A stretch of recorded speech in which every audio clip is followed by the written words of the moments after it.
नमस्कार विद्यार्थी मित्रांनो, या व्हिडिओप्रमाणे मराठी व्याकरणासाठी आपण एक नवीन सिरीज चालू केली आहे, ज्यामध्ये मराठी व्याकरणावरील अतिसंभाव्य प्रश्न व त्यांचे विस्तारित स्पष्टीकरण असलेले व्हिडिओज आपल्या चॅनलचे या प्लेलिस्टमध्ये अपलोड केलेले आहेत. ही संपूर्ण प्लेलिस्ट एकदा जरी बघितली तरी मराठी व्याकरणासाठी कुठलेही पुस्तक वाचायची गरज पडणार नाही. त्यासाठी चॅनलला आत्ताच सबस्क्राईब करा, जेणेकरून हे सर्व व्हिडिओज मिस होणार नाहीत. प्रश्न पहिला बघा, कर्णापासून कान यासारख्या शब्दांना काय म्हणतात?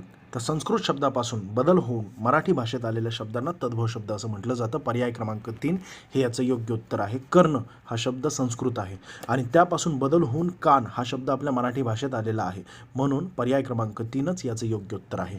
प्रश्न क्रमांक दुसरा बघा, हलाहल या शब्दाचा अर्थ काय आहे? तर हलाहल हे समुद्र मंथनातून निघालेले विष आहे. समुद्र मंथनातून उत्पन्न झालेले हलाहल विष सर्व जगाला जाळीत होते. त्यावेळी भगवान शंकरांनी हलाहल विष प्राशन केले आणि जगाला विषापासून वाचविले, असं आपल्या जुन्या ग्रंथांमध्ये दिलेलं आहे किंवा प्राचीन ग्रंथांमध्ये याबाबत उल्लेख आहे, म्हणून पर्याय क्रमांक 2 याचं अगदी योग्य उत्तर आहे मित्रांनो. प्रश्न तिसरा बघा, पुढील वाक्यातील विधेय विस्तार आपल्याला ओळखायचा आहे. आमचा छोटा मुलगा काल विकत घेतलेले पुस्तक अगदी तन्मयतेने वाचित बसला आहे. तर या ठिकाणी संयुक्त क्रियापदे बघा, बसला आहे. क्रियापद म्हणजे विधेय असतं आणि विधेय विस्तार म्हणजेच काय असतं तर क्रियाविशेषण अव्यय असतं किंवा क्रियापदाबद्दल अधिक माहिती सांगणारा जो शब्द असतो तोच विधेय विस्तार असतो. जेव्हा आपण क्रियापदाला कसा, केव्हा, कोठे असे प्रश्न विचारतो तेव्हा आपल्याला विधेय विस्तार मिळतो. बसला आहे, कसा बसला आहे तर तन्मयतेने बसला आहे, म्हणून पर्याय क्रमांक 3 याचं योग्य उत्तर आहे, अगदी तन्मयतेने. प्रश्न क्रमांक 4 बघा, पुढीलपैकी कानडी शब्द आपल्याला ओळखायचा आहे. पर्याय 1 मध्ये दिलेला आहे बघा, दादर, डबा, रिकाम टेकडा हे तीनही शब्द गुजराती भाषेतून आपल्या मराठी भाषेत आपण रोज वापरत असतो.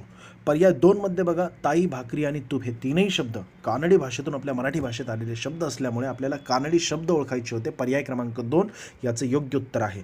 पर्याय 3 मध्ये बघा, ताळा, अनरसा आणि शिकेकाई हे तीनही शब्द तेलुगू भाषेतून आपल्या मराठी भाषेत आलेले आहेत. आणि पर्याय 4 मध्ये बघा, तपास, दाम आणि करोड हे तीनही शब्द हिंदी भाषेतून आपल्या मराठी भाषेत आलेले आहेत, म्हणून या प्रश्नाचं योग्य उत्तर कानडी शब्दांचा गट आहे, ताई, भाकरी आणि तूप. पर्याय क्रमांक 2. प्रश्न 5 बघा, एकाच आईच्या पोटी ज्यांचा जन्म झाला आहे त्यांना काय म्हटलं जातं? तर पर्याय क्रमांक 1 सहोदर. सह म्हणजे काय तर एकत्र आणि उदर म्हणजे काय पोट. तर यावरून सहोदरचा अर्थ एकाच पोटी जन्मलेले असा होतो.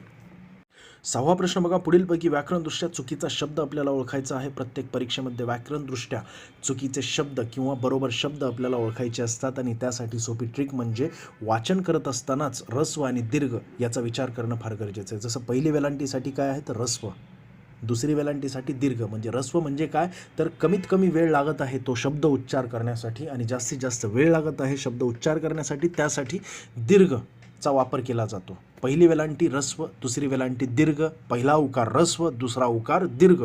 यानुसार पर्याय क्रमांक 3 मध्ये बघा, उत्तुंग.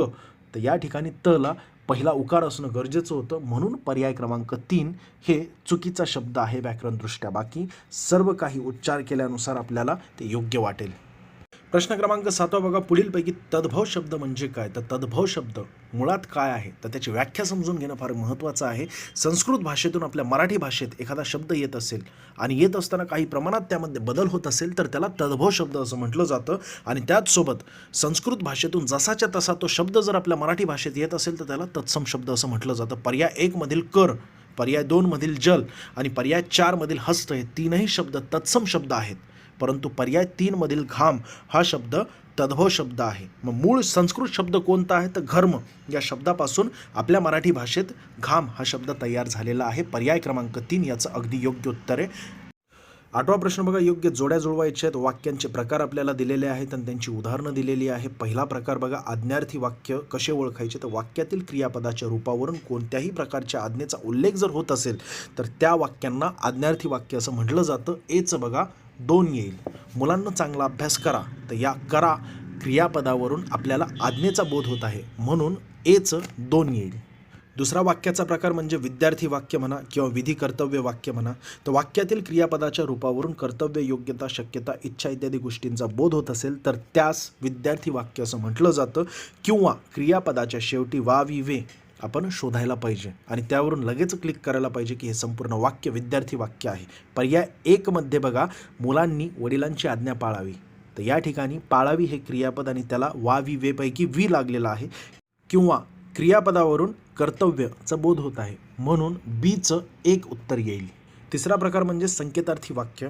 आणि हे वाक्य कसे शोधायचे आपण किंवा कसे ओळखायचे, तर जोडीचे उभयन्वी अव्यय असतात या वाक्यांमध्ये, जसं की जर तर असेल किंवा म्हणजे असेल किंवा की असेल, तर अशा वेळेस हे वाक्य जे असतात ते जोडीच्या उभयन्वी अव्ययाने जोडलेले संकेतार्थी वाक्य असतात. म्हणून सीचं 4 येईल बघा.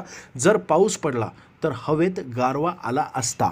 तर या ठिकाणी या वाक्यामध्ये जरी हा शब्द नसला तरी सुद्धा तो सायलेंट आहे. पाऊस पडला तर हवेत गारवा आला असता, म्हणून सीचं 4 येईल.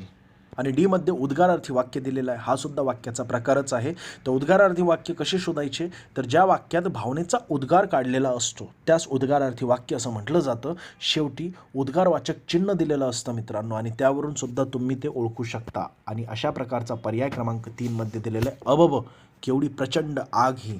तर यात भावनेचा उद्गारही आहे आणि त्याचसोबत शेवटी उद्गारवाचक चिन्हसुद्धा दिसते तुम्हाला. यावरून डीचं 3 येणार आहे. म्हणून पर्याय क्रमांक 1 याचं अगदी योग्य उत्तर आहे मित्रांनो. प्रश्न 9 बघा. ताळा, अनारसा, किडूक मिडूक, शिकेकाई हे शब्द कोणत्या भाषेतून मराठी भाषेत आलेले, तर पर्याय क्रमांक 4 याचं योग्य उत्तर आहे मित्रांनो. तेलुगू भाषेतून आपल्या मराठी भाषेत ताळा, अनरसा, किडूक मिडूक, शिकेकाई हे शब्द आलेले आहेत. आणि त्याचसोबत वेगवेगळ्या भाषेतून आपल्या मराठी भाषेत जे शब्द आलेले आहेत ते तुम्हाला पाठ करणं गरजेचं आहे. त्यावर प्रत्येक परीक्षेमध्ये 2 ते 3 प्रश्न असतात मित्रांनो, आणि फार महत्त्वाचे आहेत ते. प्रश्न क्रमांक 10 बघा. पुढीलपैकी करणरूपी वाक्य कोणते. आता करणरूपी वाक्य म्हणजेच काय, तर होकारदर्शक वाक्य असतं. केवळ तुम्हाला कन्फ्यूज करण्यासाठी अशा प्रकारचा प्रश्न टाकला जातो. तर पहिला पर्याय बघा, अबब केवढी प्रचंड आग ही. तर हे उद्गारवाचक वाक्य आहे, उद्गार काढलेला आहे. दुसरा पर्याय बघा, माझे वडील आज परगावी गेले. तर हे करणरूपी वाक्य आहे. पर्याय क्रमांक 2 याचं योग्य उत्तर आहे. गोविंदा अभ्यास करतो. तर हे वाक्य जे आहे ते होकारदर्शक वाक्य नसून यामध्ये काळचा बोध होत आहे. पर्याय 4 मध्ये बघा, जे चकाकते ते सोने असते.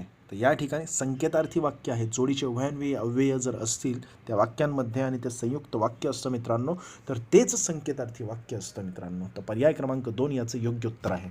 पुढील 11वा प्रश्न बघा. खालीलपैकी शुद्ध शब्द आपल्याला ओळखायचा आहे. जेव्हा 4 अक्षरांचा शब्द असतो आणि प्रत्येक शब्दाला उकार असतो त्यावेळेस पहिला उकार, दुसरा उकार, पहिला उकार, दुसरा उकार अशा प्रकारे रचना असते, किंवा रस्व दीर्घ अशा प्रकारे रचना असते. आणि यानुसार पर्याय क्रमांक 1 मध्ये आपलं उत्तर आहे बघा, लुटूपुटू. प्रश्न क्रमांक 12 बघा. मागून जन्मलेल्या या शब्दाला समूहदर्शक शब्द आपल्याला निवडायचा आहे. मागून जन्मलेला म्हणजेच अनुज असतो, तर सुरुवातीला जन्मलेला म्हणजेच अग्रज असतो. यानुसार पर्याय क्रमांक 3 याचं योग्य उत्तर आहे मित्रांनो.